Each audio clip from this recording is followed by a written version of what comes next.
Kia ora, you've probably noticed a change up in some of the style of my content recently in these shorts that I've been sharing across platform, and to be honest, they are some of the most well-received videos that I've ever created in my life as a content creator on social media. These videos are short, sharp, they're educational, and they're from me. These are the nuances, these are the lessons, the real particular lessons that I've learned that I've found to be really helpful that I'm sharing with you to hopefully help you on your journey to learning. I know how hard it can be, how daunting it can be to start learning a new language. It just seems such a big and lofty task, a big and lofty mountain that is so hard to take on. And I've been there, I've done that, I've been in your shoes before. So what I'm doing is sharing those lessons with you. These have been so well received, these videos, hundreds of thousands of videos, views across platforms, so I know they're working.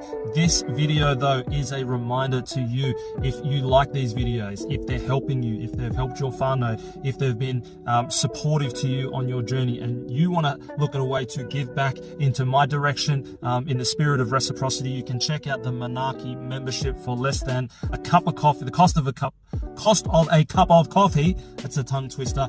You can support my kaupapa, you can support the Starting in Te Reo Māori kaupapa for just a few dollars a month.